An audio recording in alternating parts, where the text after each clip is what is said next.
चरण श्री गुरुजी नमस्कार. कधी कधी आपला ग्रंथ वाचत जा, ग्रंथ वाचा, आमच्या ग्रंथामध्ये काय लिहिलं हे समजून घ्या. त्याच्यामुळे प्रमाण वारकऱ्याचीच देण्या गाथेशिवाय ज्ञानेश्वरी शिवाय दुसरं काही ऐकायला मिळणार नाही. मला साथी करणारे हरिभक्तपर्यंत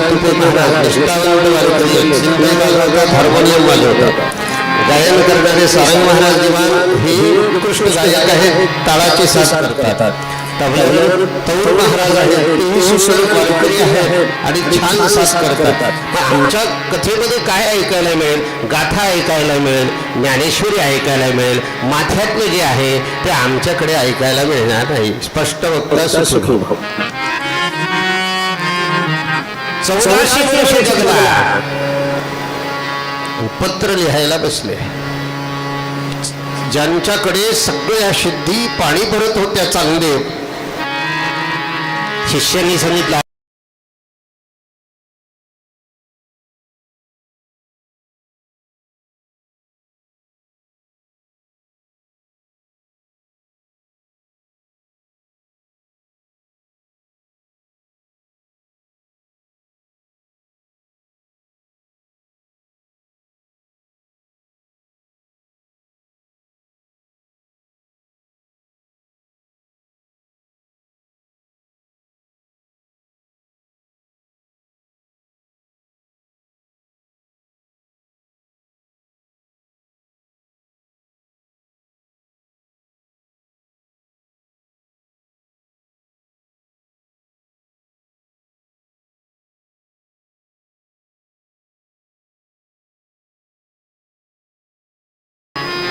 निवृत्तीनाथांच्या हातामध्ये पत्र गेलंय. पत्र वाच मुक्तय. पत्राची घडी उघडली, पाठीकडून पाहिलं, समोरूनही पाहिले, दोन्ही भाग कोरे होते. काय वाक्य आईसाहेबांचं छान आहे. 1400 वर्ष जगला पण चांगला कोराच राहिला. आपल्याकडे पण पहा, आपण 70 वर्ष 80 वर्ष झाले पण कोरेच. चांगदेवाकडे नका पाहू, आपल्याकडे पहा. आणि मग माऊलींकडे ते पत्र दिलं. दादांनी सांगितलं, ज्ञानराजा 1400 वर्ष जगलाय रे, ब्रह्म कळालंय, पण त्या ब्रह्माचा अधिकार कळण्याकरता उपदेशाची गरज आहे. लिहा त्याच्यावर काहीतरी. आणि आशीर्वाद लिहिण्याकरता माऊलीने जी लेखणी घेतली, त्यावेळेस माऊली म्हणते, स्वस्ती श्रीवटे जो लपून जगदा भासू, दावी मग ग्रासू प्रगटला करी. हे चांगले वानगर योग्यांची भाषा आहे. ती सांगत बसलो तर भागवत थांबेल. आपल्याला परीक्षित राजा कथेला बसवायचं आहे आधी. हे कळालं महाराज. मग वस्तुरूप मंगलाचरण काय आहे? तो हा विठ्ठल गोरवा, तो हा विठ्ठल गोरवा, तो हा विठ्ठल गोरवा, तो हा विठ्ठल गोरवा,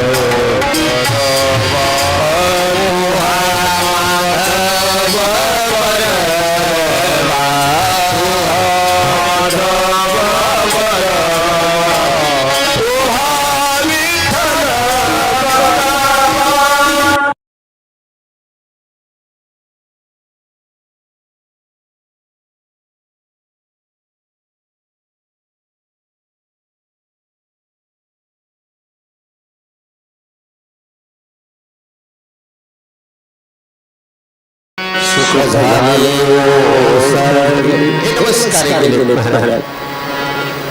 जो आनंदाचा चंद्र आहे, ब्रह्मानंद आहे, परमानंद ज्याला पाहिल्यानंतर आम्हाला या ठिकाणी प्राप्त होतो, समर्थिमंत भगवान परमात्मा ज्याचं नाव सच्चिदानंद आहे, सत्य म्हणजे सत्य आहे, चित्त म्हणजे चित्तात राहणार आहे, जो सत्य स्वरूप आहे, जो चित्तात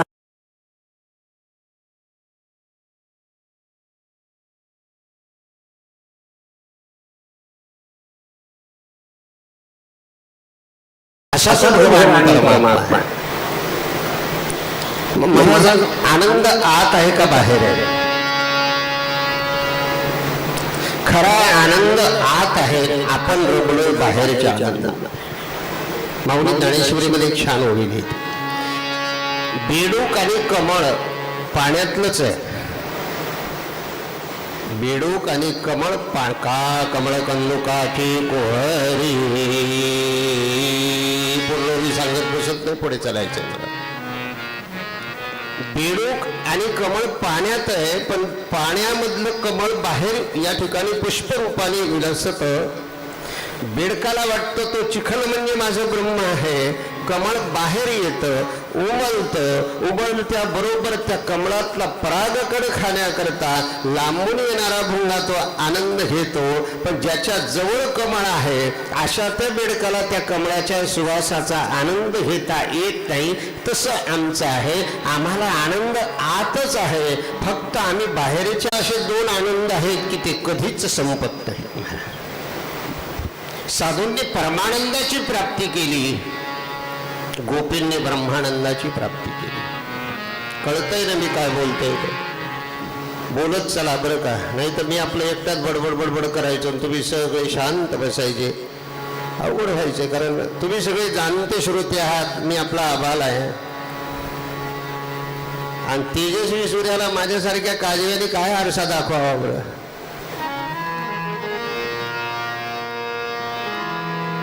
चिंतने सरे तो धन्य धन्य काळ.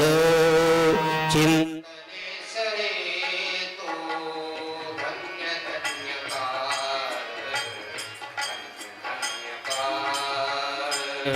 चिंतनाने सरे तो धन्य धन्य काळ. चिंतनाने धन्य धन्य काळ. धन्य काळ. चिंतने चिंतनाने धन्य धन्य काळ. धन्य धन्य काळ. सकळ मंगळाचे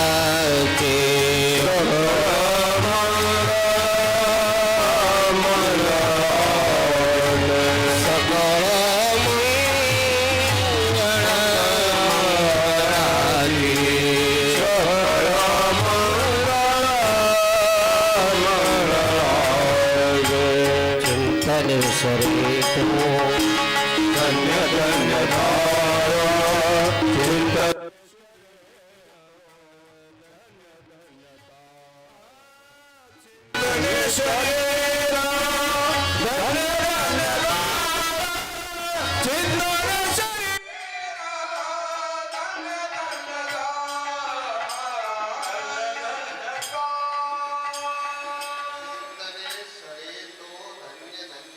वरच 7 दिवस बोलायला पुरणार नाही. असा हा आनंद रूप परमात्मा आम्हाला प्राप्त व्हावा अशी अपेक्षा आहे गुरु महाराज.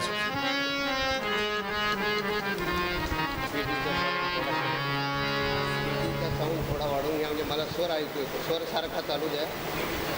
पेटीचा मध्यम आणि एक सारखा चालू द्या. थोडा पडायला मध्यम बघतो.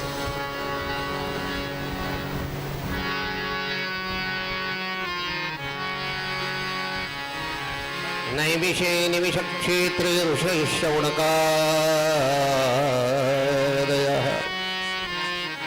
88,000 ऋषीमुनी नैमिषी नावाच्या अरण्यामध्ये धर्मसूत्र करण्याकरता विराजमाने पंचपंचविंश काळ झालाय. गोमती नदीचं स्नान करून सर्व असणारे ऋषीमुनी आपल्या आश्रमामध्ये येथे झाले. 88,000 ऋषी सर्व ज्ञानी आहेत, जप करणारे, तप करणारे, परमात्माची आराधना करणारे, उपासना करणारे. अशा ज्ञानी लोकांचं एक विचारमंथनाकरता धर्मसत्र बसलं आणि त्या धर्मसत्रामध्ये विचारमंथनाला सुरुवात झाली. या घोर कलियुगामध्ये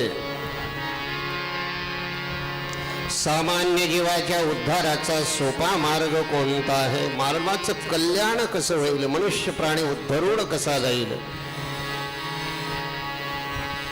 एखाद्याला चिंतामणी नावाचं रत्न सापडलं तर चिंतामणी रत्नानं चिंता हरते असं म्हणतात. मला सापडला नाही, मला विचारू नका नेमकं काय होतंय ते, मला सापडला नाही. चिंतामणी नावाचं रत्न सापडलं तर मनुष्य जीवनातल्या सगळ्या चिंतांचा नाश होतो असं शास्त्रकार वर्णन करतात. एखादी व्यक्ती प्रवास करत असताना कल्पवृक्षाच्या खाली बसली तर मागेल ती वस्तू कल्पवृक्ष त्याला देतो.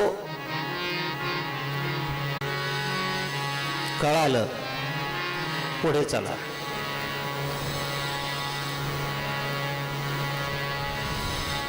चिंतामणी चिंता हरतो, कल्पवृक्ष आमची इच्छित कामना पूर्ण करतो. पण ज्या परमपदाच्या प्राप्तीकरिता हा मनुष्य देह आम्हाला मिळाला, ती परमपदाची प्राप्ती आम्हाला कशामुळे होईल? शाश्वत उपाय सांगा, असा विचार मंथन चाललंय.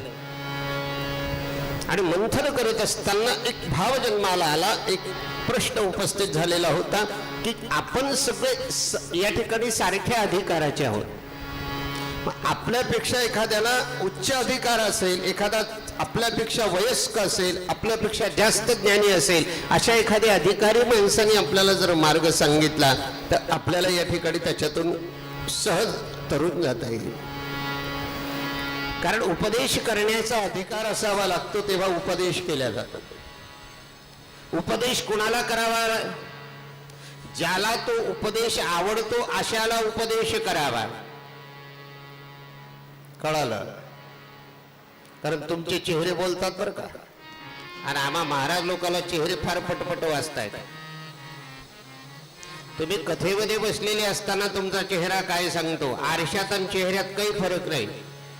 आरसा मेकअपचा तोंड कसं आहे ते दाखवतं आणि पारसं तोंड कसं दाखवतंय.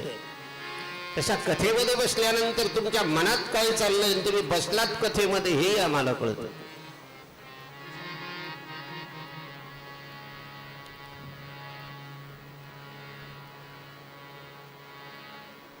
अधिकारी संपन्न असावा कुठेतरी, एवढा सगळा प्रश्न आपल्या पुढे उभा आहे. आम्हाला उपदेश करणारा, आम्हाला मार्ग सांगणारा आमच्यापेक्षा कुठेतरी अधिकारी असावा. योग्य गुरुकडून ज्ञान प्राप्त करणारा, सर्व ग्रंथाचा या ठिकाणी ग्रहण केलेला असावं. आणि अशा सर्व ग्रंथाच्या ग्रहणातून आम्हाला कुठेतरी सोपा मार्ग सांगावा असा एखादा अधिकारी यावा. अंतःकरणामध्ये जर खूप छान असणारी आपली इच्छा असेल ना, अंतःकरणातली इच्छा भगवंत पूर्ण करत असतो. मला शिकोताला जायचंय, भागवत ऐकायचंय, शिकोताला जायचंय, भागवत ऐकायचंय. पण परमात्मा म्हणतो अशा गडबडीत येऊ नको. अशा एखाद्या सुंदर महोत्सवामध्ये की ज्याला पुरुषोत्तम मास म्हणतात, तुला एकदा दोनदा तीनदा जाता आलं नाही ना, तू एकाच पुरुषोत्तम मासामध्ये भागवत ऐक. अधिकस्य अधिकम फलम, पुढच्या भागवतापर्यंत तुला पाहायचं कामच नाही. हा एक भाव आहे महाराष्ट्राचा.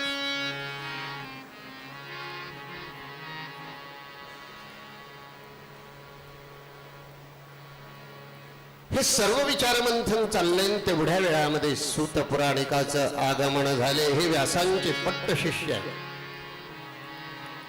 तीर्थयात्रा करत करत त्या नैमिषारण्यामध्ये सूत पुराणिकांचं आगमन झाले. सर्व ऋषी मुनींनी या ठिकाणी त्या सूत पुराणिकाला पाहिलंय, उठून अभिवादन केलंय.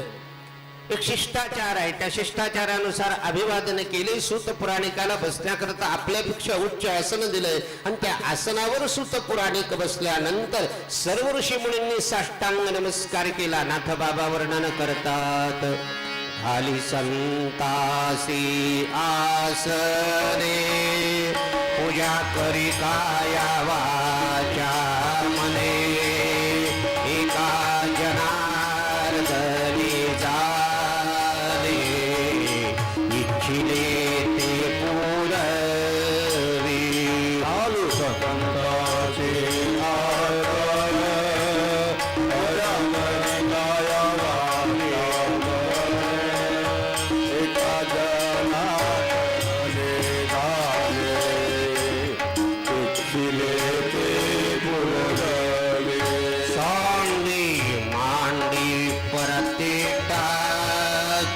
वासुदेव नाम गोपी मोक्ष येईल सुखी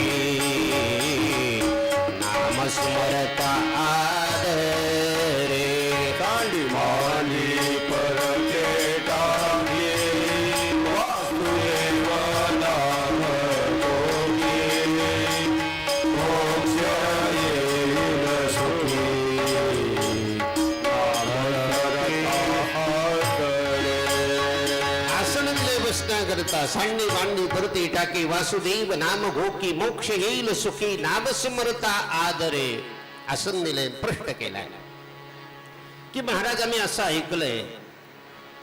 काय ऐकलंय? की जो राजा परीक्षिती पांडवांच्या कुळामध्ये जन्माला आला होता अशा राजा परीक्षितीच्या कुळाला कृपया आपले मोबाईल कथेमध्ये बंद ठेवा.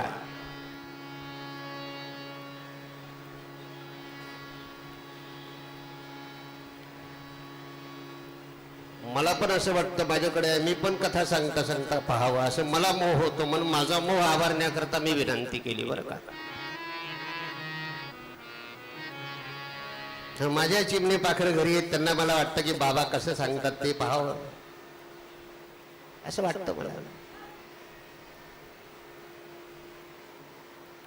जो राजा परीक्षिती 7 दिवसाची भागवताची कथा ऐकून धरून गेला अशी कथा सांगा. कशी सांगा? मम कर्ण रसायनम सर्व सिद्धांत निष्पन्नम मम कर्ण रसायनम. माझ्या कानाला गोड वाटणारी नकोय. आम्ही ज्या कथा ऐकतोत ना, ज्या पाहतोत ना, वेब सिरीज पाहतो, एकांतामध्ये बसायचे, नवीन वेब सिरीज आली, पुढे फोन करून सांगायचं छान आहे बरं का, बघून घ्या एकदा. मला कळालं नाही अर्थ त्या वेब सिरीज मध्ये नक्की सांगितलं काय. आपल्या जीवनाच्या 2 सिरीज संपल्या, शेवटची सिरीज सुरू झाली तरी वेब सिरीज पाहावं वाटते, म्हणजे याच्यापेक्षा दुःख नाही कोणतं. आपले बामू वाट पाहतात, कडबा वाट पाहतो, मडकं वाट पाहती, सुतळी वाट पाहती, डिझेल वाट पाहतं, 4 खांदेकरी वाट पाहतात, 5 मडकं धरणारे वाट पाहतं, स्वर्ग रथ वाट पाहतो, तरी सुद्धा वेब सिरीज पाहावी वाटते. ही शोकांतिका आहे आमच्या जीवनाची, शोकांतिका आहे.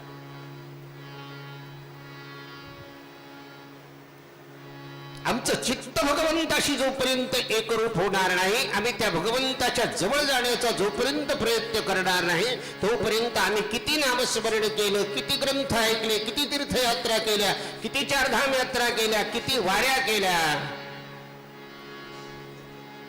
आपण केलेल्या यात्रा तोंडाने सांगू नये. जो तोंडाने आपली स्तुती करतो त्याच्यासारखा महामूर्ख या जगामध्ये कोणी नाही. किती होते ते भागवतात सांगेल मी तुम्हाला.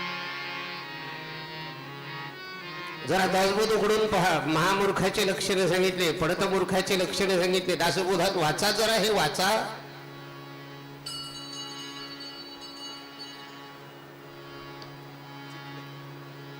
आता हा काय प्रकार आहे नवीन? ते सर्कस सुरू झाल्यावर घंटे होत असते, म्हणून नाटक संपलं काय. सर्व सिद्धांत निष्पन्न मम कर्ण रसायन. आमच्या कानामधून आमच्या चित्ताला पवित्र करणारी शब्द कथा सांगा. आणि अशी कथा सांगा कशी? संसार भयनाशनम. या संसाराची भीती आमच्या अंतःकरणातून गेली. संसार संसार कशाला म्हणतात? घरदार बंगला याला संसार म्हणत नाही, याला प्रपंच हे नाव आहे. शास्त्रामध्ये संसार कोणता? ये साते आलिया ओळगाशा रंग, ये साते आलिया ओळगाशा रंग धरू, ओळगाशा रंग धरू. बोला. ये साते आलिया ओळगाशा रंग धरू, ये साते आलिया ओळगाशा रंग धरू, ये आले नाही तरी संसार जाईल गया, नाही तरी संसार जाईल गया. कौनाचे माय बाप, कौनाचे गणवोत, कौनाचे माय बाप, कौनाचे गणवोत, कौनाचे माय बाप, कौनाचे गणवोत, कौनाचे माय बाप, कौनाचे गणवोत. समजा येसाते आलिया ओळगा शारंग धरू, नाही तरी संसारू. जन्म आणि मृत्यू याच्यातला जो आपला काळ आहे ना, त्याचं नाव संसार आहे. तुम्ही आम्ही जो केलाय ना, हा प्रपंच आहे महाराज. प्रपंच होत असतो, संसार होत असतो, पण जन्म मृत्यूच्या संसारातून सुटायचं असेल तर त्याला गुरुच्या चरणी जाऊन याच्यातून सुटका होण्याकरता प्रयत्न करावा लागतो, जो राजा परीक्षितीने केला महाराज. प्रीती शौनक चित्ते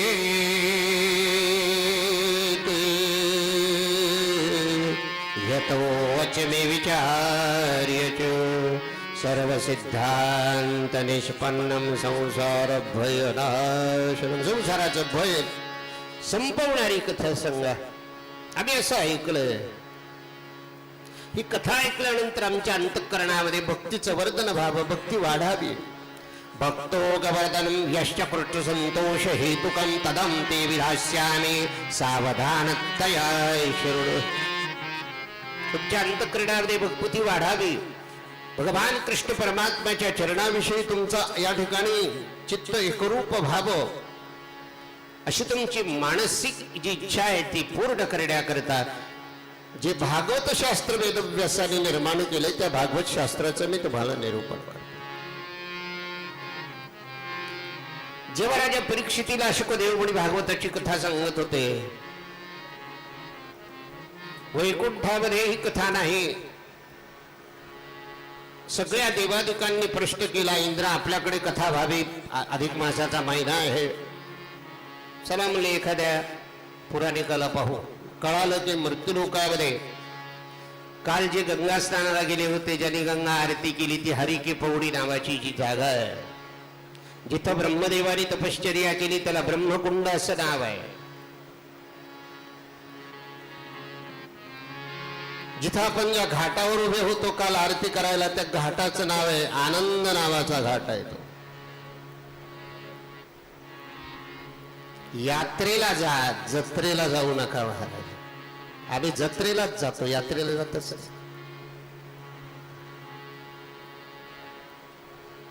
संतांनी यात्रा करायची सांगितली, जत्रा नाही सांगितली महाराज.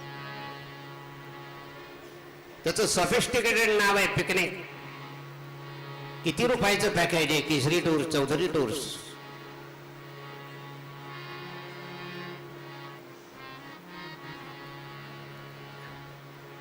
अंतःकरणामध्ये भगवान कृष्णचंद्राच्या विषयी आमच्या भक्तीचं वर्धन व्हावं. इंद्राने सांगितलं, शुकदेव मुनी काय माझ्याजवळ हे अमृत आहे, माझ्याजवळच हे अमृत घ्या आणि ही कथा मला स्वर्गात नेण्याची परवानगी द्या. माईक वाला कुठं आहे? जरा इसका आवाज खुला करो. महाराज का आवाज दबाव मत.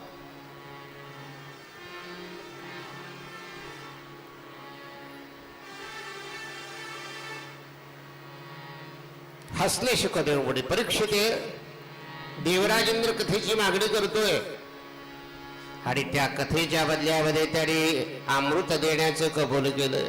सांग तुला कोणतं अमृत प्यायचं? मित्र म्हणाले, शुकदेव मुनी माझ्याजवळचं जे अमृत आहे ते अमृत पिल्यानंतर जोपर्यंत अमृताचा कण या देहाच्या असणाऱ्या आत आहे तोपर्यंत त्याला मरण येणार नाही. जरी मरण आलं तरी त्याला स्वर्गाचा भोग भोगायला स्वर्गात जावं लागेल. शुकदेव मुनी म्हणतात, स्वर्गाचा भोग भोगत असताना किती दिवस राहावं लागेल? जय पुण्याची पावटी सरे गणेश्वरी.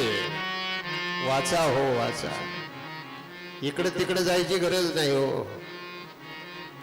येऊ लागते माघारे मृत्यूनाथ. पुन्हा मृत्यू लोकामध्ये यावं लागतंय. राजा परीक्षितीने सांगितलं, गुरु महाराज अशा अमृताची मला गरज नाही. शुकदेव मुनी म्हणतात, तुझ्या अमृताने पुण्य मिळतंय, स्वर्ग सुख मिळतंय, पण माझं हे कथारूपी अमृत जर पिलास, माझं हे कथामृत जर प्राशन केलं तर काय होते? म्हणे इंद्राने विचारलं काय होतंय? तुकाराम महाराजांना विचारलं काय होतंय? ब्रह्मरस घे काढा, ब्रह्मरस घे काढा, ब्रह्मरस घे काढा, ब्रह्मरस घे काढा.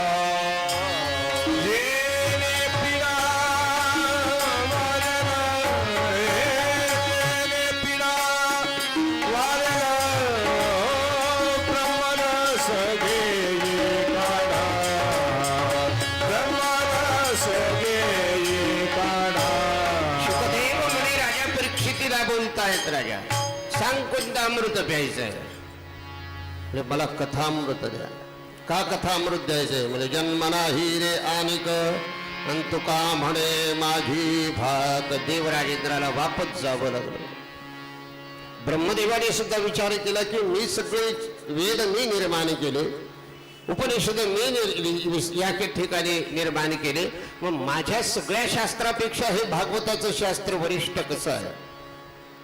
एक तराजू आणला आणि त्या तराजूमध्ये 4 वेद 6 शास्त्र हे सगळे ठेवले. एका पारड्यामध्ये भागवताचा ग्रंथ ठेवला आणि भागवताचा ग्रंथ ठेवल्याबरोबर 4 वेद 6 शास्त्रांच्या बरोबरीनं भागवताचा ग्रंथ तुलल्या गेला. म्हणून सर्व ग्रंथामध्ये श्रीमद भागवत पुराण श्रेष्ठ गोपाल कृष्ण भगवान की जय.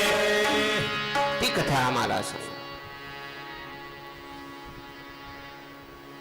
श्रवणे परीक्षिते तरला भूपती, 7 दिवसा मुक्ती झाली तया. शुक सनकादिक उभारिला बाहो, शुक सनकादिक उभारिला बाहो. संपादिक उभारिला बाहो, शुक संपादिक उभारिला बाहो. परीक्षितीला हो 7 दिवसा, परीक्षितीला हो 7 दिवसा, शुक सनकादिक उभारिला बाहो.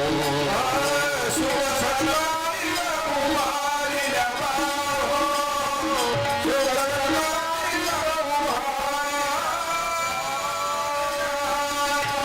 सनकादिक उभा. राजा परीक्षिती 7 दिवसात मुक्त. ही कथा मृत्यू लोकात आली कशी ऐका. लोकविग्रह मुक्तस्य नारदस्य स्थिरस्य च विधिश्रवे कृत प्रीती संयोग कुत्र ते. सहशौनकादी ऋषी म्हणतात की नारदांची सनकादिकांची भेट कुठे झाली ऐका. एकदा ही विशालायाम 4 मुनी सप्तमा. विशाल नावाच्या नगरीमध्ये बद्रीनाथ तीर्थक्षेत्रात ब्रह्मदेवाचे 4 मानसपुत्र तपश्चर्येला बसले, साधनेला बसले. शुक या ठिकाणी सनक सनंदन सनातन सनत कुमार. आणि त्याच वेळेला देवर्षी नारद तीर्थयात्रा करत करत त्या विशाल नगरीमध्ये येथे झाले. नारदांच्या पेक्षा मोठे आहेत, नारदांचे मोठे भाऊ आहेत. भागवताच्या 3ऱ्या स्कंदामध्ये सृष्टी वर्णन आल्यानंतर हे नातं कसं लागतं हे सांगेल. नातं कसं लागतं हेही कळायला पाहिजे, नातं कसं जपावं लागतं हेही कळायला पाहिजे. हे भागवत शिकवते.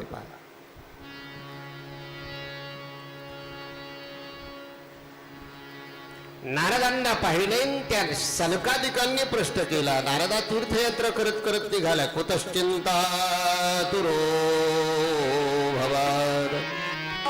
तीर्थयात्रा करत असताना तुझ्या चेहऱ्यावर चिंता का? तू तर भगवत भक्त आहेस ना, नामधारक आहे ना, तीर्थयात्रेला निघाला ना, मग तुझ्या चेहऱ्यावर चिंता का? कुठं गेला होतास? हात जोडून नमस्कार केला नारदाने. आम तो पृथ्वी तो ज्ञात्वा सर्वोत्तमामिति, पुष्करञ्च प्रयागञ्च काशी गोदावरी तथा हरिक्षेत्रं कुरुक्षेत्रं श्रीरङ्गसेतुबन्धनम् एवमादिषु तीर्थेषु भ्रममाना इतस्ततः. मी तीर्थयात्रा करायला निघालो. शब्द नीट ऐका. तीर्थयात्रेला निघाल्यानंतर यात्रेमध्ये गैरसोय होते, तीर्थयात्रेमध्ये जास्त होते. ज्यांनी ज्यांनी नर्मदा परिक्रमा केली त्यांना विचारा की ती नर्मदा परिक्रमा करत असताना या ठिकाणी काय काय या ठिकाणी सहन करावं लागतं. आणि ती माय आहे. आई आपल्या लेकराचं कधीच या ठिकाणी काही कमी पडू देत नाही, पण परीक्षा पाहिल्याशिवाय ती राहत नाही. तिचंच नाव आई आहे महाराज, मम्मी नाही.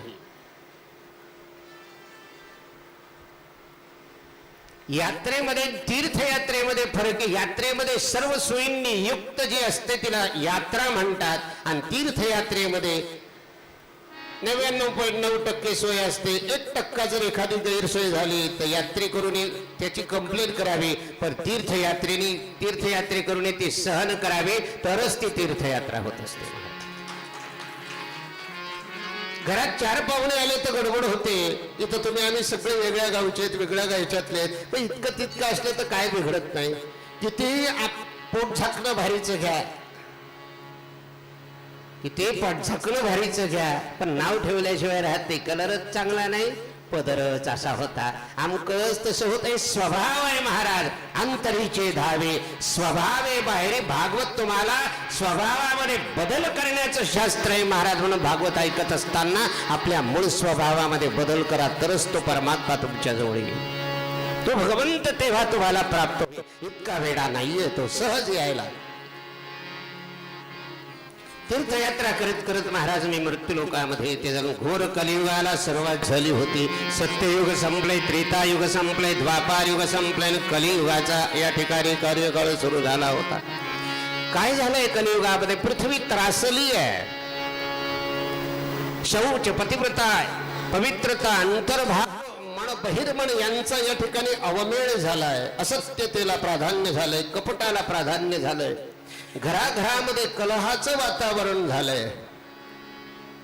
ऐसे कलियुगामुळे झाले धर्माचे वाटो. तुकोबारायांचे शब्द आहेत, माझे नाही. पुढे तुकोबाराय तर अजून वर्णन करतात की ऐसे कलियुगामुळे झाले धर्माचे वाटोळे. फार तुकोबाराय म्हणतात अशा कलियुगातल्या जीवांची कीव करता कामा नये. तुकोबारायांचे शब्द आहेत.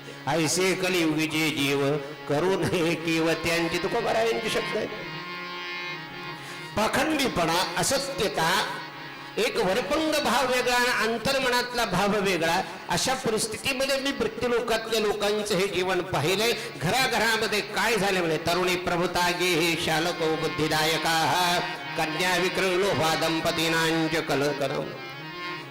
घरामध्ये स्त्रियांचं राज्य प्रबल्य या ठिकाणी वाढेल. कारभार सगळ्या स्त्रियांच्या हातात जाईल. भागवत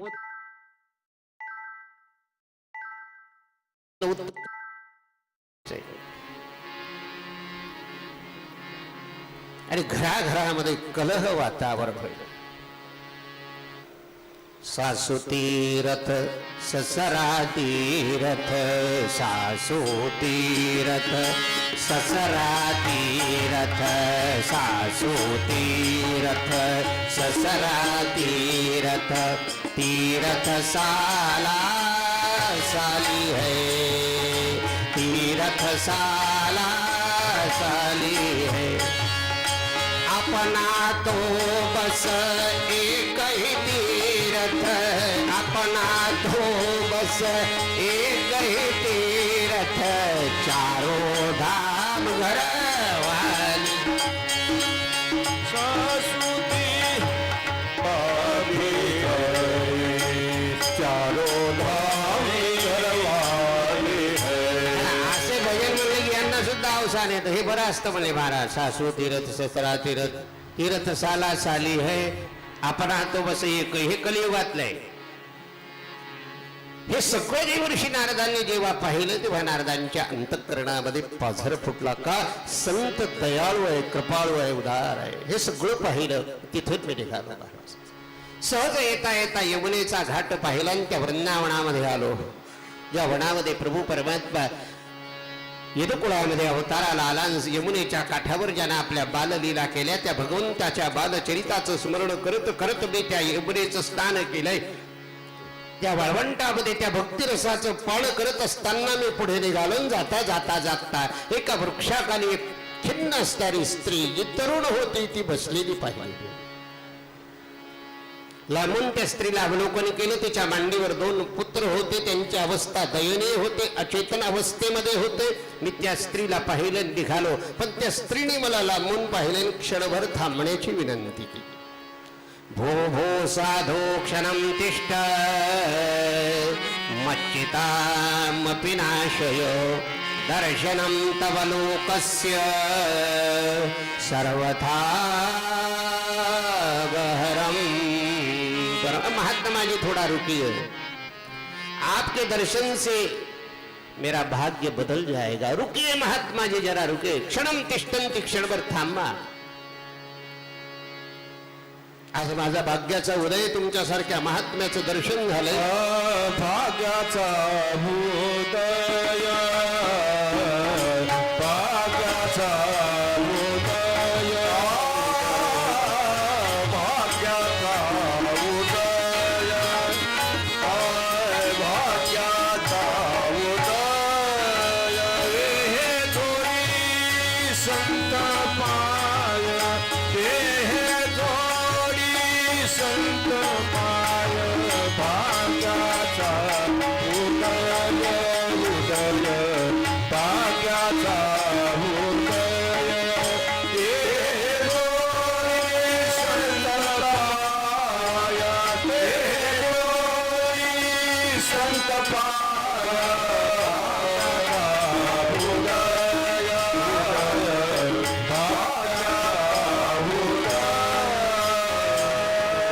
भाग्याचा उदय ते जोडी संत पाय। काय दुःख आहे? स्वस्य दुःखस्य कारणम, तुझ्या दुःखाचं कारण सांग, कोण आहेस तू? आपला परिचय नाही। अहम भक्तिरिति ख्यातो इमौ मयि तनयो मतो। मी भक्ती आहे। हे दोन माझे मुलं आहेत, ज्ञान वैराग्य नामानो कालयोगे जरै जरो। सत्ययुगामध्ये, त्रेतायुगामध्ये, द्वापार युगामध्ये मी आणि माझी मुलं छान होतो, पण जसं कलियुग आलंय त्या कलियुगामध्ये माझ्या या दोन मुलांची वाताहात झाली आहे। अगं या स्त्रिया कोण आहेत? या गंगादी सर्व नद्या आहेत, माझ्या सेवकरी आहेत। मग तशी रुष्ट का झाली? उदास का आहे? तू कुठे जन्माला आलीस? म्हणजे माझा जन्म द्रविड देशामध्ये झाला। भक्ती सांगते, कर्नाटकामध्ये मी लहानाची मोठी झाले आणि तरुण झाले। महाराष्ट्रामध्ये आल्याने मी संपन्न झाले, म्हणून महाराष्ट्र ही संतांची भूमी आहे, उत्तराखंड ही देवभूमी आहे। महाराज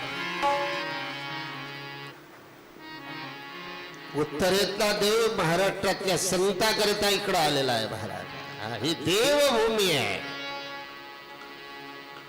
महाराष्ट्र ही संतांची भूमी आहे।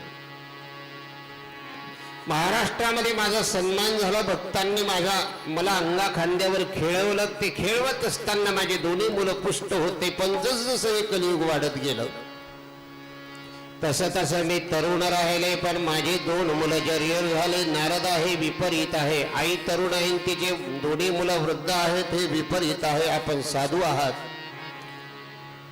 आपली कीर्ती मला माहिती आहे। आपण 5 वर्षाच्या ध्रुवाला उपदेश केला तर त्याला दर्शन देण्याकरता परमात्मा त्या वनामध्ये प्रगट झाला। प्रल्हादाला उपदेश केला तर प्रल्हादाच्या करता हा भगवान परमात्मा नरसिंहाचं रूप धारण करून खांबामधून प्रगट झाला। मग तशी मी तुम्हाला शरण आली, माझ्या दोन मुलाला जाग करण्याचा प्रयत्न करा। जे खरंच झोपलेले आहेत त्यांना जाग करावं लागतं, पण जे जागे असून झोपेचं सोंग घेतात त्यांना जाग करण्याचं काम नसतं। पण जे जागेपणे जागतात त्यांना संत सांगतात की तुझं जागण्यामध्येच भलं आहे, बाकी कशात भलं नाही। ज्याला कळालं त्यांना कळालं, ज्यांना नाही कळालं त्यांना नाही कळालं। पुढे चलतो।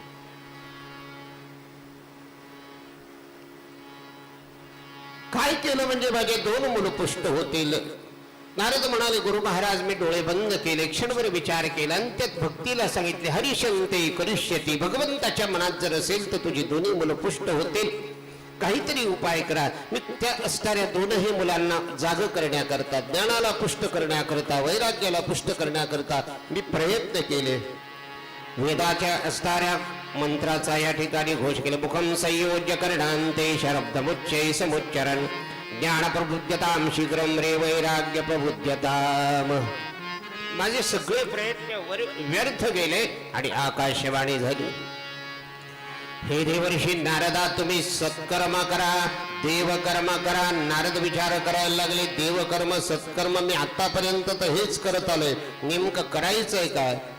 आणि मग नारदाच्या लक्षात आले, तुम्ही भक्तीचा आणि ज्ञान वैराग्यांचा उद्धार करण्याकरता प्रयत्न करा। साधू संत त्याकरता या ठिकाणी अवतरित होतात. नारद म्हणाले मी तिथून जसा निघालो इथं बद्री आश्रमामध्ये आलोय, तुमची भेट झाली, माझी विनंती आहे. भक्तीचं दुःख मी तुम्हाला सांगितलंय. सांगा त्या भक्तीचे दोन मुलं जे आहेत ज्ञान आणि वैराग्य यांना जाग करण्याचा पुष्ट करण्याचा मार्ग काय आहे? त्या भक्तीची पुनःस्थापना करण्याकरता, त्या ज्ञानाची पुनःस्थापना करण्याकरता, वैराग्याची पुनःस्थापना करण्याकरता आम्ही काय करावं? इदं भागवतं नामं पुराणं ब्रह्म संहितं भक्ती ज्ञान विरागानां स्थापनाय प्रकाशितम्. नारदा, अखंड भगवंताचं नामस्मरण करतोय, भक्त शिरोमणी हे कीर्तन करण्यामध्ये तू श्रेष्ठ आहे. भगवत भक्तीच्या असणाऱ्या मार्गाचा प्रचार प्रसार करण्याचं कार्य तू आजपर्यंत केलंय आणि तुला हा साधा उपाय सांगता येईना. मला जर उपाय माहिती असता तर मी इथपर्यंत कशाला आलो असतो. आपल्याला एखाद्या गोष्टीचं ज्ञान नसेल एखाद्या अनुभवी माणसाला विचारावं महाराज. कारण शब्द असा आहे, पुस्तकी ज्ञानापेक्षा अनुभवाचं ज्ञान श्रेष्ठ आहे महाराज. एखादी रेसिपी पुस्तकात पाहून करणं आणि एखादी रेसिपी अनुभवी आजीच्या हातून करणं या चवीत सुद्धा फरक आहे महाराज.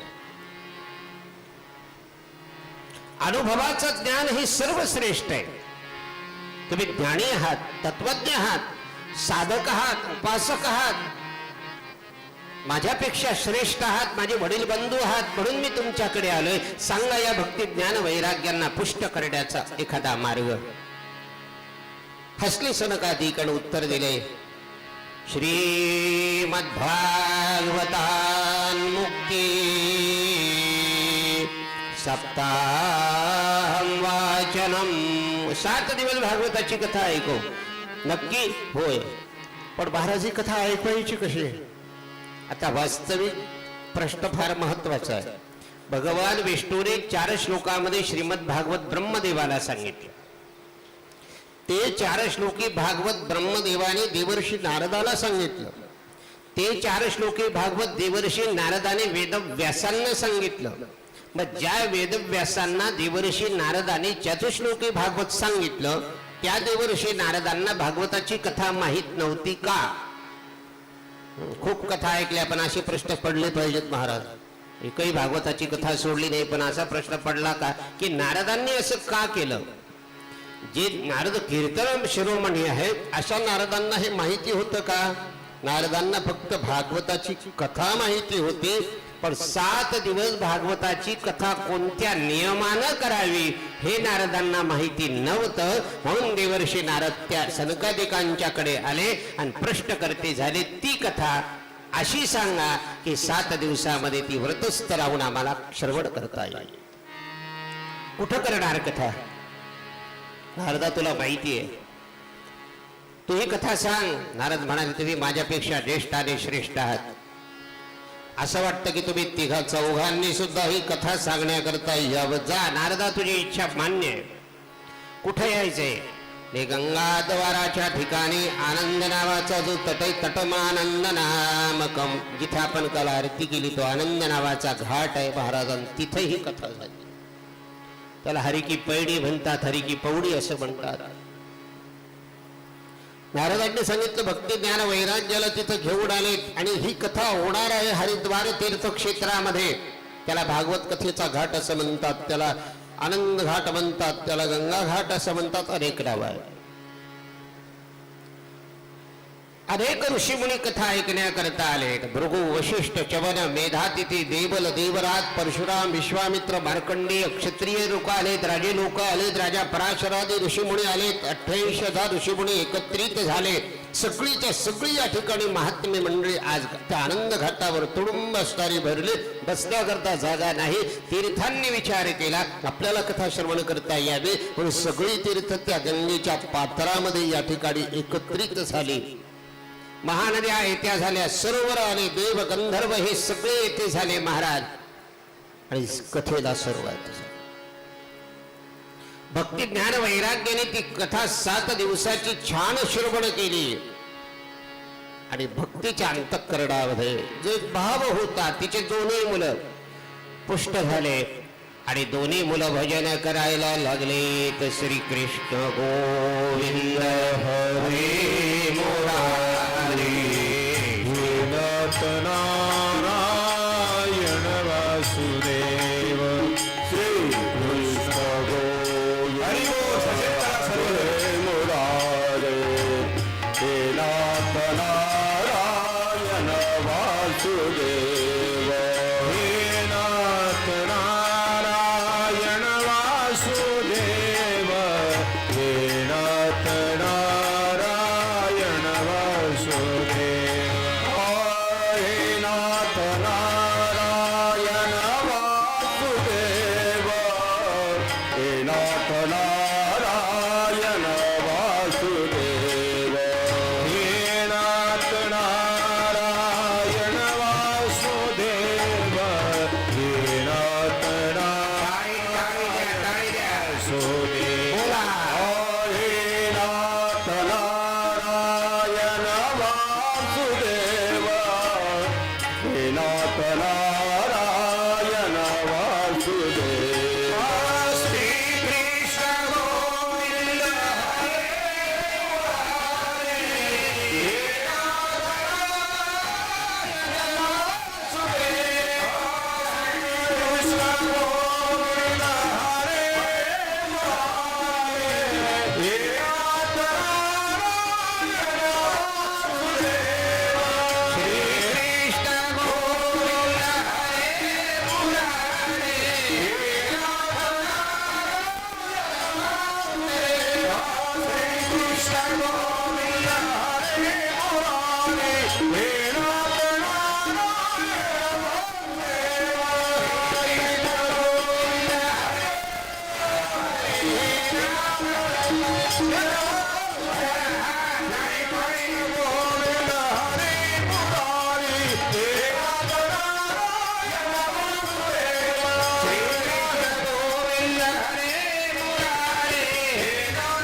गोपाल कृष्ण भगवान की जय. भक्ती ज्ञान वैराग्य पुष्ट झाले आणि भगवान परमात्माचा भाव अंतःकरणामध्ये जागृत झाला.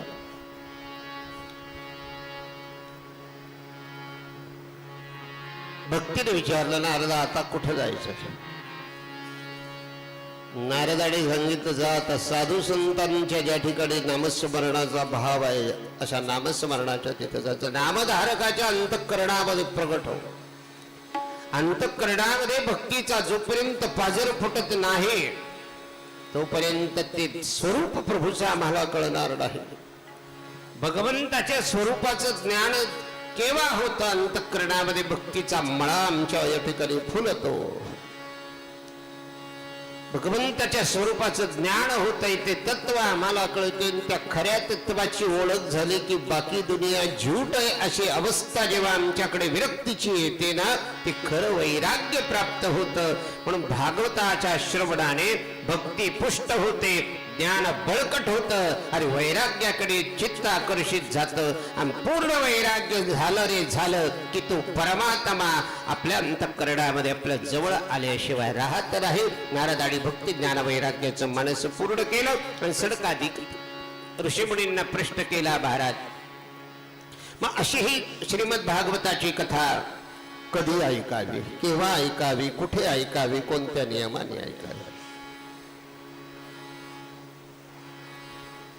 ज्या ज्या वेळेला आपलं अंतःकरण पवित्र असेल त्या त्या वेळेला भागवत कथेचं श्रवण करा. पण सुरू करत असताना आणि कथेची सांगता करत असताना 2 तिथीचा या ठिकाणी उल्लेख केला. एक अमावस्या आहे आणि दुसरा व्यतिपात आहे. ह्या निषिद्ध तिथी आहे. बाकी ज्या ज्या वेळेला मला पवित्र असेल ना त्या त्या वेळेला भागवताची कर सदा सेव्या श्रीमद भागवती कथा. भागवताची कथा आहे का? त्या कथेचे नियम आहेत. हो, एका आसनावर बसून ही कथा ऐकायची. पहिल्या दिवशी ज्या जागेवर बसलो तर 7 दिवस पर्यंत त्याच जागेवर बसून कथा ऐकायची. कथा ऐकत असताना आसन दुसऱ्याचं नसावं, आपलं आपलं असावं. म्हणजे गादी थंडी आश्रमाची आहे, चादर त्याची आहे, पण आसन म्हणजे उद्या आपापल्या पेटीमध्ये जर आसन आणलं असेल तर एक एक आसन घेऊन जायचं आहे आणि त्या आसनावर बसायचं आहे. ज्या खुर्चीवर पहिल्या रांगेत दुसऱ्या रांगेत जे बसले त्यांनी आपापली जागा धरण्याकरता कथेच्या 10 मिनिटाच्या वेळेच्या आधी यायचंय. पाठीमागून येऊन माझी माझी खुर्ची करायची नाही. एकदा का खुर्ची गेली की 5 वर्ष पुन्हा वाट पाहावी लागते. आपली आपली खुर्ची जपा. कथा ऐकत असताना श्रवण करत असताना निषिद्ध गोष्टींचा त्याग करा. त्या कान्ना लसण न बरे, चटक मटक अन्न खाऊ नये. कोल्हापूरची लवंगी मिरची किती तिखट आहे हे खाल्ल्याशिवाय कळणार नाही. बिहारची पाणीपुरी चव कशी देते हे खाल्ल्याशिवाय कळणार नाही. हे चटकदार जे आहे ना याला वासना म्हणतात राजा. जोपर्यंत तुमची ही संपत नाही तोपर्यंत तुम्हाला परमार्थाचा आनंद कितीही प्रयत्न केला तरी मिळणार नाही. ही काळ्या दगडावरची रेष. इंद्रियावर ताबा पाहिजे, मनावर ताबा पाहिजे, वासनेवर ताबा पाहिजे तर परमात्मा कळेल. नाही तर साधूच्या शब्दात सांगायचं मध्यम मध्यम मनी नाही भाव म्हणे देवा मला स्वर्ग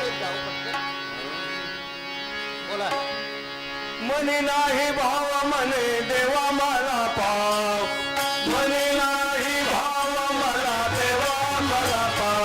देवाच्या भेटायचा नाही, देव बाजारचा भाजीपाला नाही, देव बाजारचा भाजीपाला नाही रे.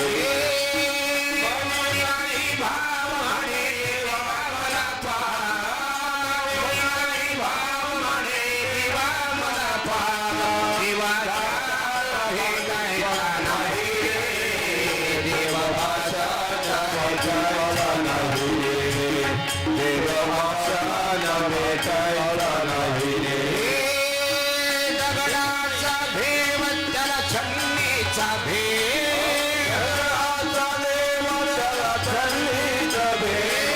लाकडाचा देव त्याला आगनीच सोन्या चांदीचा देव त्याला चोराचा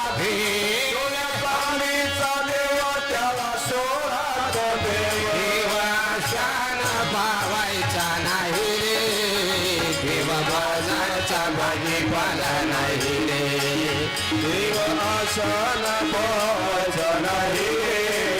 देव माझाचा भाजीपाला नाही. नारदा तुला भक्ती प्राप्त करून घ्यायची, भगवंत प्राप्त करायचा असेल तर तुझं चित्त शुद्ध पाहिजे, तुझी वासना संपली पाहिजे तर भगवंत मिळतो.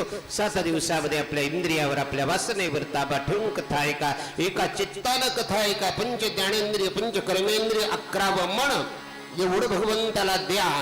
मन बुद्धी चित्त अहंकार अशी 14 तत्व प्रभू परमात्माच्या चरणी एकरूप करून भागवताची कथा जर ऐकली तर त्या पापी धुंदुकारीचा जसा उद्धार झाला तसा तुझा झाल्याशिवाय राहणार नाही. 12:30 आपली कथा विश्रांतीकडे जाईल.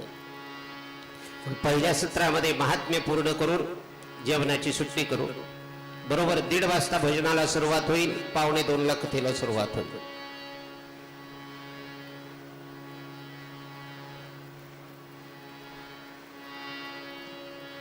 महाराज त्या पापी धुंदुकारीने कथा ऐकली आणि त्याचा उद्धार झाला. हो, कोण होता हा धुंदुकारी?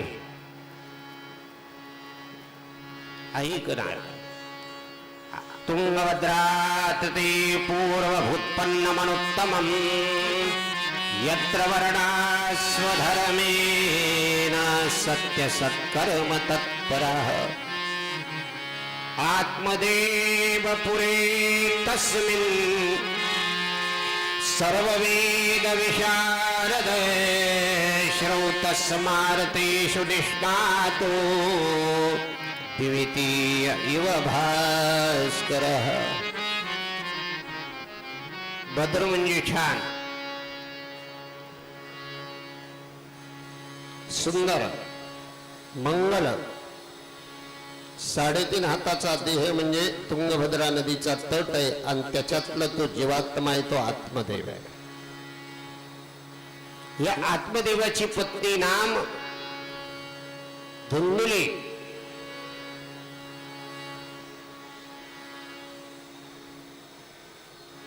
ही धुंदुली जर चांगली असली तर आत्मदेवाचं कल्याण झालं असतं, पण धुंदुली चांगली नाहीये, दुष्ट बुद्धी आहे.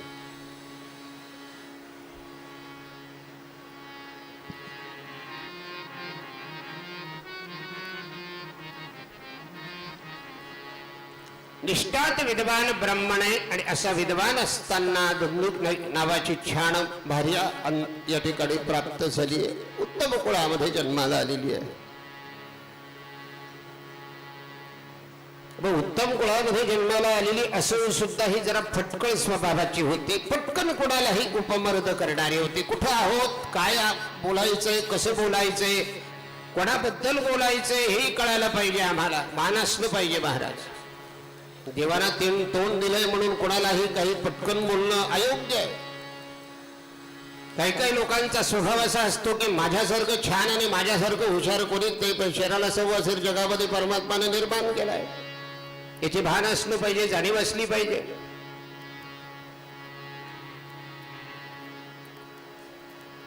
आपल्या पतीचा पाण उतारा करणारी, सतत त्याला घालून पालवून बोलणारी होती. इतके वर्ष विवाहाला झाले होते, ग्रहस्थाश्रमाला झाले होते, संतती सुख नव्हतं. जी गाय पाळली होती त्या गाईलाही वासरू झालं नव्हतं. जो आंब्याचा वृक्ष लावला होता त्याला सुद्धा चैत्रामध्ये वसंतामध्ये नव अंकुर कधी फुटलेले नव्हते. संतती प्राप्तीकरिता अनेक प्रकारचा उपाय करून सुद्धा संतती या ठिकाणी झाली नाही.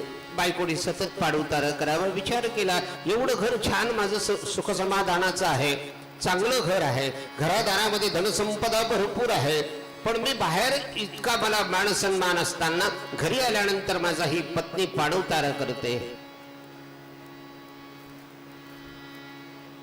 तुका म्हणे कर्कशी संगती, कर्कश्य स्वभावाची होती. विचार केला काही उपयोग नाही, ठरव. एक दिवस घराच्या बाहेर निघून गेला. एका अरण्यामध्ये जात असताना एक जलतटाक पाहिला, सरोवर पाहिलं. त्या सरोवरात पाणी पिलाय आणि विचार केला की कोणासाठी जगायचंय. घरात जावं तर बायको कर्कश करते, वाडवडिलांचं श्राद्ध पक्ष करावं तर ते पाणी सुद्धा माझं तर्पण केलेलं घ्यायला तयार नाही. आमची नरकात पुन्हा नावाच्या नरकातून मुक्तता तेव्हाच होईल जेव्हा तुझ्या घरी संतती जन्माला येईल. हे सगळ्या प्रकारचं ऐश्वर असून जर माझ्या जीवनामध्ये धिक्कार धिक्कार धिक्कार धिक्कार असंच जर असेल तर जगून तरी काय उपयोग आहे. असा एक मनामध्ये भाव प्रकट झाला आणि त्याच असणाऱ्या सरोवरामध्ये जीव देण्याचा निश्चय केला, आत्महत्या करण्याचा निश्चय केला. मराठीमध्ये सांगतो सुसाईड करण्याचं ठरवलं.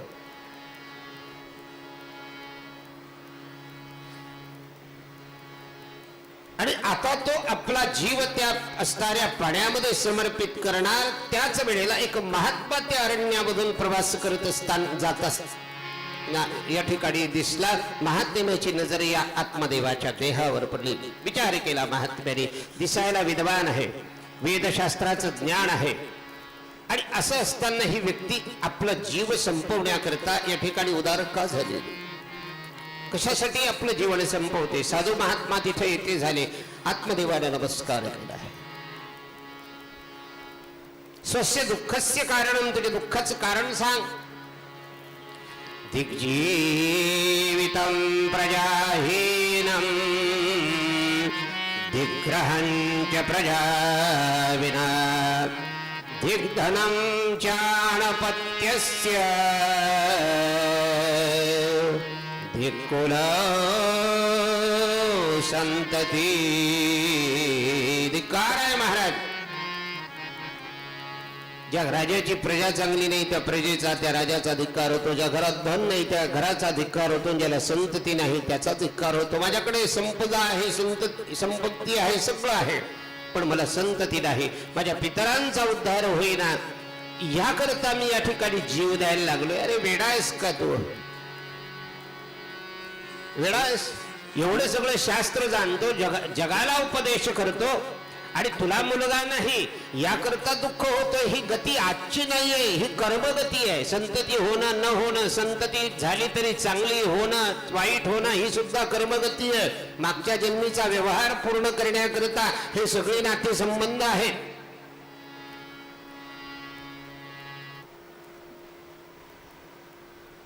महाराज सांगा ना, माझ्या जीवनामध्ये संततीचं सुख मुख पाहण्याची, संतती सुख माझ्या जीवनामध्ये आहे का? प्रारब्ध वाचलं याच जन्मात काय, पण पुढच्या 7 जन्मामध्ये तुला पुत्र मुख पाहणं येणार नाही. 7 जन्म नाही वचन वचन. आत्मदेव म्हणाले गुरु महाराज माग 7 जन्माचं विचारलं नाही, या जन्माचं पाहिजे. म्हणजे या जन्मात तर नाही, पुढच्या 7 जन्मात नाही. अरे ज्ञानी आहेस, विद्वान आहे, ही कर्मगती आहे. ती कर्मगती देवाला चुकली नाही तर तुला कशी चुकेल?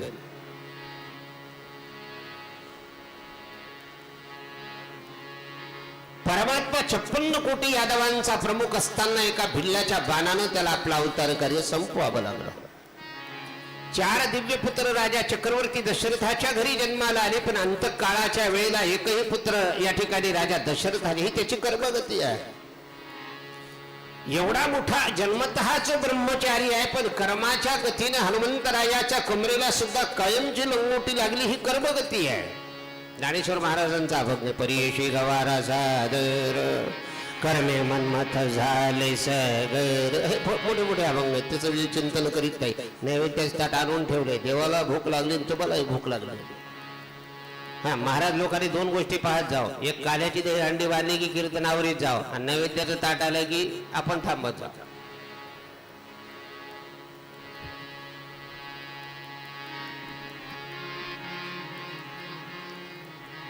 चंद्राला सुद्धा या ठिकाणी डाग लागला, इंद्राच्या अंगाला 1000 बद पडली.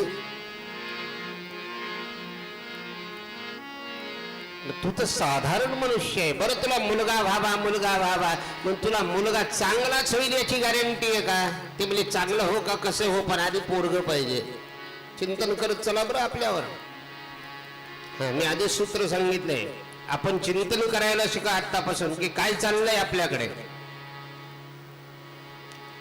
एक ऋणी पुत्र आहे, एक उदासीन पुत्र आहे, एक सेवक पुत्र आहे आणि एक वैरी पुत्र आहे. 4 प्रकार सांगितले पुत्राचे. जे जाऊ द्या म्हणले गुरु महाराज, काही असो की नसो मला मुलगा द्या. साधू बाबाने सांगितलं, अरे हट्ट सोड, विधवा ज्ञानी आहेस. शेवटी साधूने आपल्या झोळीमध्ये हात घातलाय, आंब्याचं फळ होतं ते त्याला दिलं, जा तुझ्या बायकोला दे. श्रद्धेने जर तिने हे फळ खाल्लं तर विधवान पुत्र तुझ्या पोटी जन्माला येईल. आत्मदेव आनंदानं घरी आले. भार्येने विचारलं, काय आणलंय? बोले, हे आंब्याचं फळ आहे, साधूने दिलेला प्रसाद आहे. मोठ्या श्रद्धेने हे फळ भक्षण कर, छान गर्भ राहील आणि माझ्या घरी संतती जन्माला येईल. पण बायको दिसायला सुंदर होती, पण नुसती सुंदर नव्हती, आतून कुटील होती. तरुणी कुटिला तस्य सख्यग्रे चरुरोद अहो चिंता ममोत्पन्ना फलम चाहम न भक्षये. संशय एकदा मनामध्ये आला, विषय संपला. माझ्या मनामध्ये चिंता आहे, माझ्या पती फळ दिले, काय गॅरंटी आहे मला बाळच होईल म्हणून. हे फळ खाल्लं तर मला गर्भ राहील, गर्भ जर राहिला तर तो गर्भ दिसामासाना वाढेल, मग एकदा स्वयंपाक करतील, 2-2 दिवस खाते.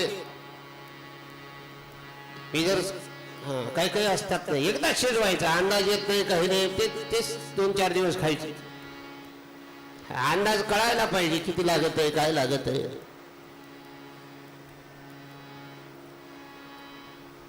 हे अन्न जर शिजवलं तर एकदा जेवत असेल तर 2दा जेवावं लागेल.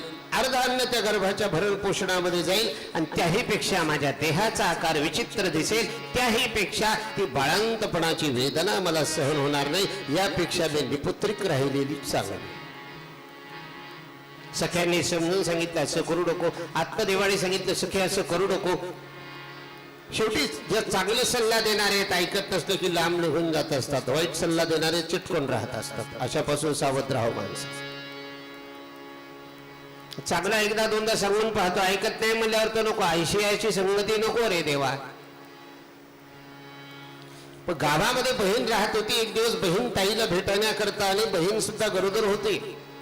बहिणीने सांगितलं का चेहरा उदास झालाय तुझा? म्हणजे अगं यांनी फळ आणलंय तुझ्या भाऊजीने, ते फळ खा म्हणाले, ते फळ खाल्लं की मला गर्व राहील, सुंदर मुलगा जन्माई, मला भीती वाटते, मला त्याच्यापेक्षा निपुत्रिक राहिलेलं बरं वाटतं. ती बाळंतपणाची वेदना नको.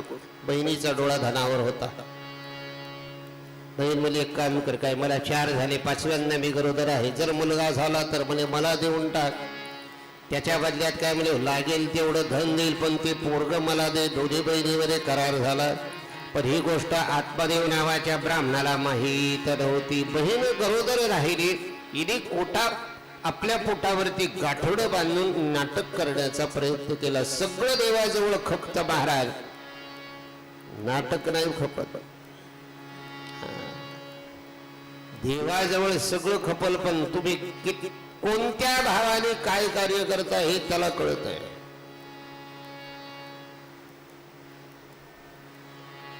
आत्मदेवाला आनंद झाला, माझी भार्या गरोदर आहे.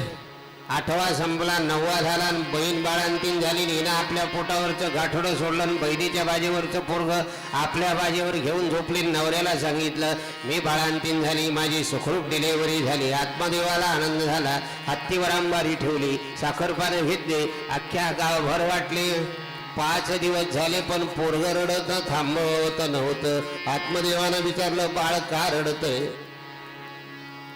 तिने सांगितलं महाराज बाळंतीण झाले, पण काय बाळाला जी दूध प्यायची योजना होती त्या योजनेमध्ये दूधच नाही, कशी येईल?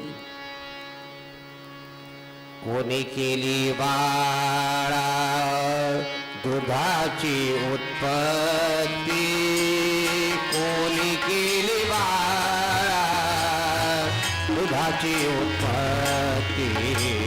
दुधाची उत्पत्ती कोणी केली बाळा दुधाची उत्पत्ती?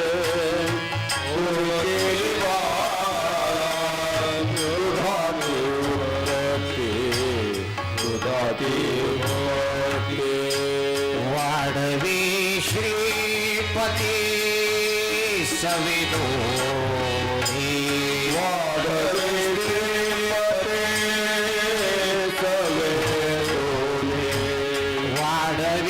श्रीपती सविदोनी.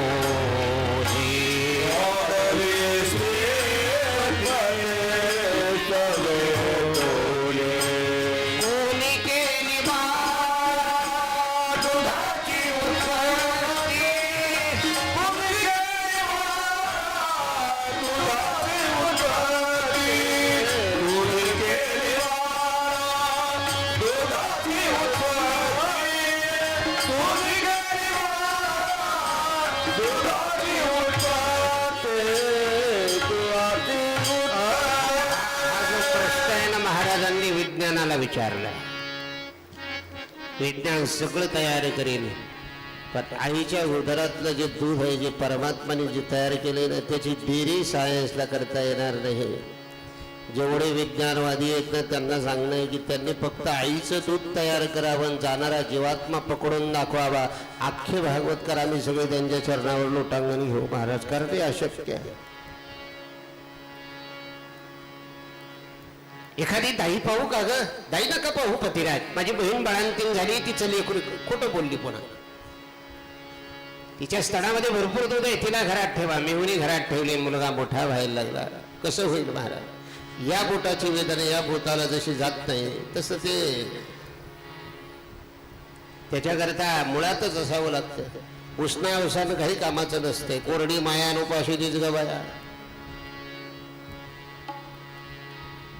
मुलगा मोठा व्हायला लागला, पण ज्या गायीने फळ भक्षण केलं होतं, जे फळ गायीला टाकून दिलं होतं राजा, त्या गोमातेनं फळ भक्षण केलं. गाय या ठिकाणी गर्भवती राहिली. गायीचे पूर्ण दिवस झाले. एक दिवस ती गाय प्रसूत झाली. अंतःकरणातली बुद्धी जर सुबुद्धी असेल तर भक्तिरूपी गाय तिची सखी होती. भक्तिरूपी गाय बाळांतीन झाली की गोकर्ण नावाचा असणारा पुत्र जन्माला येतो. गो नाम इंद्रिय कर्ण नाम कान, सर्व इंद्रियाचे कान करून जो जीव भगवंताच्या कथेचा रसपान करतो त्या जीवाला गोकर्ण होण्याचा अधिकार मिळतो. हा गोकर्ण नावाचा मुलगा जन्माला आला. दोन्ही मुलाचे मोठे व्हायला लागले. धुंदुकारी मोठा व्हायला लागला, गोकर्ण मोठा व्हायला लागला. यथावकाश मौंजी बंधन केले, शास्त्राभ्यास विद्याभ्यास करायला शिकवलाय, पण परिणाम उलटा झाला राजा. काय झालंय म्हणजे गोकर्णो पंडितो ज्ञानी धुंदुकारी ती महाखल. धुंदुकारी पापी झाला. नको ते खावं, अपेयपान करावं, अनेक प्रकारचे विचित्र असणारे संगतीमध्ये त्याचं जीवन भ्रष्ट झालं. राजान गोकर्ण विधवान झाला. एक दिवस वडील घरामध्ये होते, आत्मदेव. गोकर्ण आपल्या वडिलांच्या जवळ विद्याभ्यास करत होते. धुंदुकारी घरामध्ये आला आणि वडिलाला सांगितलं, हे जे धन कमावलंय, ही जी संपत्ती आहे ती माझी, मला द्या. कशासाठी पाहिजे? मला त्या संपत्तीचा या ठिकाणी भाग द्या. का? त्या संपत्तीची मला गरज. अरे तुझ्या संपत्तीची गरज आहे मान्य आहे, पण का द्या? कशासाठी द्या? त्याचा विनियोग काय आहे? सदुपयोग असेल तर ती संपत्ती द्यायला हरकत नाही, पण दुरुपयोग असेल तर त्या संपत्तीचा नाश आहे. बाबा आजही माझी आणि उद्याही माझी, माताच देऊन टाका. आत्मदेव म्हणाला तसं होणार. जन्मदात्या बापाचा अपमान केला आणि बापाला कटुशब्द बोलून जेव्हा धुंदुकारी घरातून निघून गेला, मग आत्मदेवाला पश्चाताप झाला. साधू म्हणाला तेच खरं, तुला पुत्र पाहिजे, पुत्र पाहिजे. सुपुत्र निघेल का कुपुत्र निघेल याची गॅरंटी आहे. मी सुपुत्राची प्राप्ती करण्याकरता प्रयत्न केले, पण माझ्या पोटी कुपुत्र जन्माला आला. यापेक्षा मी निपुत्रिक राहिलो असतो तर बरं झालं असतं. आत्मदेव पश्चाताप करायला लागले. ही सगळी घटना गोकर्ण पाहतात. बाबा काय झालंय? स्वस्य दुःखस्य कारण, का दुःख करतात? का उदास बसला? झालंय काय? मला तुझा भाऊ असा असं म्हणाला. बाबा जे आपलं नाही त्याचा विचार का करता? असारो खलु संसारो, त्या संसाराचा विचार करता तो असार आहे. याची किती चिंता केली तरी तो या ठिकाणी तुम्हाला सुख देणार नाही, दुःखाच्या गर्तेत लुटेल. मग जे आपलं आहे त्याचा विचार करा. म्हणजे काय करा? आपला तो एक देव करुणी घ्यावा, आपला तो एक देव करुणी घ्यावा, आपला तो एक देव करुणी घ्यावा, आपला तो एक देव करुणी घ्यावा. तेरे विना जीवा सुखनो हे, तेरे विना जीवा सुखनो हे. येती माईक दुःखाची जनाती, येती माईक दुःखाची जनाती. सुखनो है, तेरे बिना जीवा सुखनो है. येती माईक दुःखाची जनाती, येती माईक दुःखाची जनाती. सरळ भावार्थात सांगितलं. आपला तो एक देव करुणी घ्यावा, ते नेविना जीवा सुख नोहे. येरती माईक दुःखाची जनती, नाही आदी अंती अवसान. अविनाशी करी आपुली सुट्टे लावी म्हणा. प्रत्यक्ष अशा असणाऱ्या गोष्टी ज्या अविनाशी आहेत, दुःखात देणाऱ्या आहेत भारत, अशा भगवंताच्या करता आपण या ठिकाणी चिंतन करा. सारासार विचार करा. उठाउठी नामधरा कंठी विठोबाचे, एक गाव आम्ही विठोबाचे नाम, आणि काते काम नाही. आता बुडोलिया वाटा सूक्ष्म दुस्तर, केला राज्यभार चाले ऐसा. आत्मदेवाला हे पटलं. आत्मदेव तपाला निघून गेले. गोकर्ण तीर्थयात्रेला गेले. इथं माय लेकरच होते. हा पापी दुराचारी मुलगा घरामध्ये आला ना, आईला सांगितलं हे धन माझे दे. आता तिला पश्चाताप झाला, अरे अरे दुष्टा, तुझ्या असणाऱ्या बोलण्यामुळे माझ्या कपाळाचं कुंकू घरदार सोडून निघून गेलं आणि आता तो मला या ठिकाणी बोलतोय, उद्धटासारखा बोलतोय. अति लाडे मूल नासे, अति लाडे संसार नासे. हे सूत्र आहेत शास्त्राचे. पुढचे 2 सत्र दुपारच्या सत्रात सांगेल.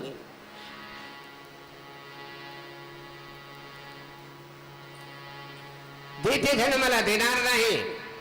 चुडीतलं जळतं लाकूड काढलं. त्या जळत्या लाकडाने आईला जेव्हा मारले तेव्हा पश्चाताप झाला महाराज. पतीने दिलेलं आंब्याचं फळ जर प्रेमानं खाल्लं असतं तर गोकर्णासारखा शुद्ध असणारा मुलगा माझ्या पोटी जन्माला आला असता. पण मी दुसऱ्याचं ऐकून हे सगळं कार्य केलंय, माझ्या कपाळाला हेच शेवटी मिळणार होतं. लक्षात आलं महाराज. वाईट वाटलं. अरे अरे अरे अरे, त्या घराच्या बाहेर एक परस होता, राजा अंगण होतं, त्या अंगणामध्ये विहीर होती. मध्यरात्री त्या विहिरीमध्ये जीव दिला आणि धन्नुकारी संपली. राजा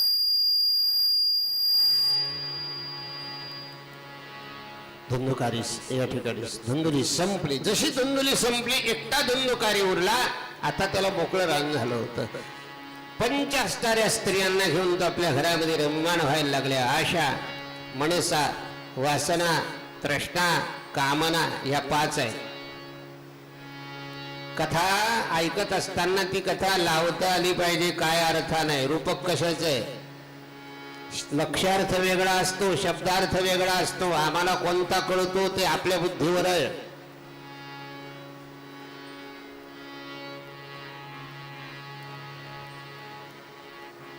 पंचविषयाच्या असणाऱ्या या ज्या कामना असं ह्या सगळ्या स्त्रिया आम्हाला त्रास देतात. त्या घरामध्ये स्वस्त बसू देत नाहीत.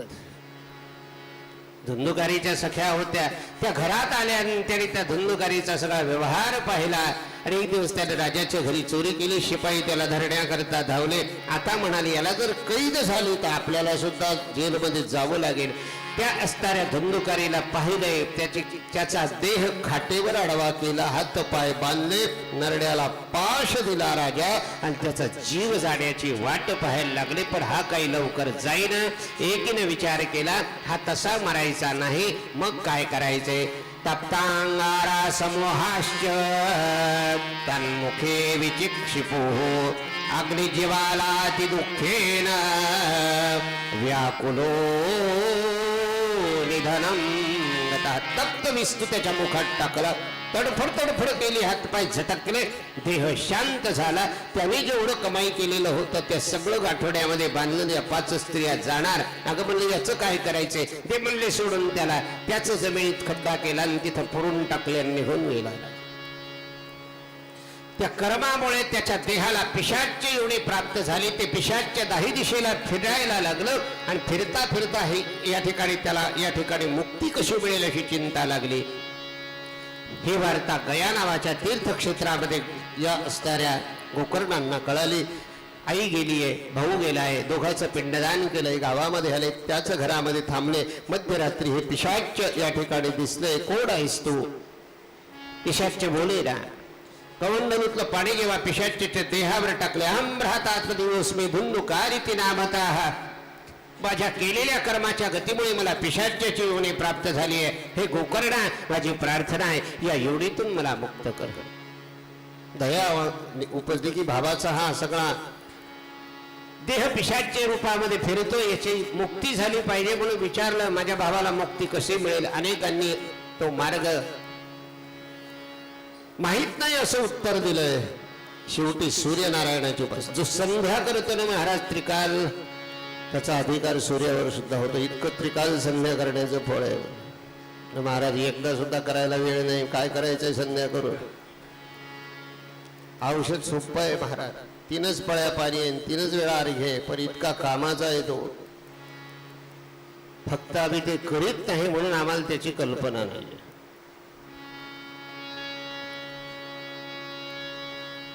अर्घ्य देत असताना सूर्यनारायणाच्या रथाचं स्तंभन केले. सूर्यनारायणा विचारला, अरे गोकर्णा, माझा रथ का थांबवला. एका प्रश्नाचं उत्तर द्या. माझा भाऊ धुंदुकारी पिशाच्य वेळीला गेलाय, याची मुक्ती कशी होईल. 1 मिनिटात उत्तर दिले. श्रीमद्भागवतान मुक्ती सप्ताह वाचनम करून जा 7 दिवस भागवताची कथा लाव, त्याला तिथं बसायला ऐकायला बसव, मुक्त होईल. गावामध्ये आले, घर स्वच्छ केले, गाईच्या शेणानं सारवले, रांगोळी काढली, आंब्याच्या पाड्याचा मंडप दिलाय, सुंदर व्यासपीठ तयार केले, व्यासपीठावर वैष्णव ब्राह्मणाला विराजमान केले, गोकर्ण स्वतः ग्रंथ ऐकायला बसले, आसपासची मंडळी ग्रंथ श्रवण करण्याकरता येते झाले. हे पिशाच्य होतं, त्याला एका जागी बसवणं पिशाच्य असते.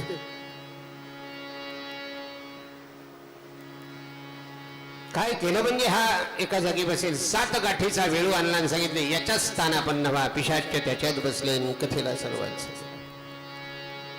एक दिवसाची कथा झाली की एक गाठ तुटावी राजा. 7 गाठी आहे. आपला देह म्हणजे वेळू आहे आणि या देहाला 7 गाठी आहे.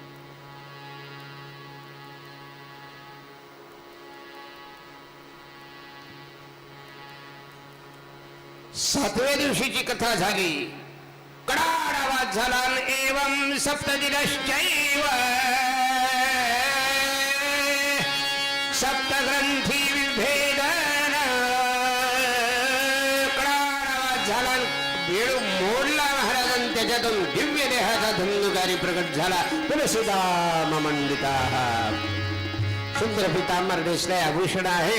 तो दिव्य देह पाहिला, आश्चर्य करायला लागले. कोण आहे? नंद सुनंद नेण्याकरता आले. कोण आहात तुम्ही? मी आम भ्राता त्वदीयोस्मी धुंदुकारिती नामतः धन्यां भागवती वार्तान प्रेत पीडा विनाशिनी. हे दादा, तुझी भागवताची कथा धन्य आहे. त्या प्रेत योनीतून, पिशाच्य योनीतून मला मुक्त केलं. गोकर्णाच्या देखत धुंदुकारीला विमान घेऊन गेलं. गोकर्ण म्हणले देवा, याच्यासाठी सगळा प्रयत्न केला. ज्यानं पाप कर्म केलं त्याला एका मिनिटात केलं. आम्ही काही न करता इथंच आहे. काही न करता एवढं सगळं तुझं भजन केलं. वाईट विचार नाही, वाईट संगती नाही, हे सगळं असताना त्याला आधी नेण्याचं कारण काय? म्हणजे तूही कथा ऐकली, त्याने कथा ऐकली, पण तुम्ही कथा ऐकत असताना देह कथेत होता, चित्त मात्र बाहेर होता. देहाने कथेत आहोत पण चित्ताने कथेत नाहीये. पिशाच्य जरी होत, बांबूच्या असणाऱ्या गाठीमध्ये बसलं होतं, पण चित्त त्या कथेमध्ये होतं. आणि त्याचं चित्त कथेमध्ये असल्यामुळे तुमच्यापेक्षा त्याचा अधिकार पहिल्यांदा, त्याला उद्धरून नेलंय महाराज. म्हणजे आम्हाला काय कारण? म्हणजे तुम्ही आता पुन्हा भागवताची कथा ऐका का? चित्त फिरत असतं महाराज. मनासारखं चित्तासारखं चंचल कोणी ते कथेत बसतं. ते हरिद्वार पाहून येतं, ऋषिकेश पाहून येतं, बद्रीनाथला जाऊन येतं, गंगोत्री जमुनोत्री सगळं पाहून येतं महाराज. ते चित्त आहे. औरंगाबादला जाते, दिल्लीला जाते, सोनिया गांधीला भेटते, मोदीला भेटते, राष्ट्रपतीची भेट घेऊन येते, विरोधी पार्टीत काय चाललंय पाहून येते, महाराष्ट्रात कोण खालीवर होणार आहे ते पाहून येते. बसला देह शुकताल मध्ये कथे आणि चित्त गेले महाराष्ट्रामध्ये. महाराज कशी भागवतात मुक्ती मिळवली. मनासारखं चित्तासारखी चंचलता कुठे? चित्त एकरूप झालं की उद्धार झाल्याशिवाय राहत नाही. गोकर्णाने पुन्हा कथा ऐकली. भगवान परमात्माने पुन्हा त्या गोकर्णाच्या कथेमध्ये या ठिकाणी येते झाले. प्रल्हाद, इंद्र, चंद्र, वरुण हे सगळे आले. प्रल्हादाने टाळ वाजवावा, इंद्राने मृदंग वाजवावा, जयकार शब्द झाला. आणि तो जयकार शब्द झाल्याबरोबर या ठिकाणी राजा त्या असणाऱ्या गोकर्णाचा सुद्धा उद्धार झाला. सुत म्हणाले शौनकादी सर्व ऋषींना. अशी ही परमोद्धाराची कथा, ज्या कथेने धुंदुकारीचा उद्धार झालाय. गोकर्ण या ठिकाणी या कथेमध्ये उद्धरून गेले. अशी ही कथा, या कथेचं महात्म्य मी तुम्हाला आतापर्यंत सांगितलं. इच्छा काय? म्हणजे असा हा निर्गुणातला परमात्मा सगुण रूपामध्ये कसा प्रकट झाला आणि कौरव पांडवाच्या वंशामध्ये कलह का झाला, राजा परीक्षितीच्या हातून प्रवाद का झाला, ही दिव्य कथा आम्हाला सांगा. ही कथा दुपारच्या सत्रामध्ये बरोबर 1:45 सुरू होईल. आता पहिल्या सत्राला विश्रांती. इथे श्रीमद पद्मपुराणांतर्गत श्रीमद भागवत कथा महात्म्य अध्याय भागवत कथा महात्म्य संपूर्ण. हरये नमः, हरये नमः, हरये नमः. पहिल्या सत्राला विश्रांती. नैवेद्य झालेला आहे. परमात्माला नैवेद्य, भागवताला नैवेद्य अर्पण होत आहे. नैवेद्य झाल्यानंतर कथास्थानापासून सगळ्यांनी भोजन कक्षाकडे जावं. भोजनाचा आनंद घ्यावा. भोजन झाल्यानंतर आपापल्या खोलीत जावं. खोलीत गेल्यानंतर काय गोळी वगैरे घ्यायची असेल किंवा थोडीशी विश्रांती घ्यायची असेल ती घ्यावी. पण वेळ 1:45ची सगळ्याला दिलेली आहे. तुम्हाला कोणी रिमाइंड देणार नाही, तुम्हाला कोणी मेसेज करणार नाही, तुमचा फॉलोअप कोणी घेणार नाही. आपण आपल्या स्वयंस्फूर्तीनं या कथेच्या ठिकाणी बरोबर 1:45ला येऊन हजर राहावं अशी नम्रतेची सूचना आहे. पुंडलिक वरदा हरी विठ्ठल श्री ज्ञानदेव तुकाराम गोपाल कृष्ण भगवान की जय. व्यास नारायण भगवान की, शुकदेव भगवान की जय. नमः पार्वती पदे हर हर हर हर महादेव. पहिल्या सत्राला विश्रांती.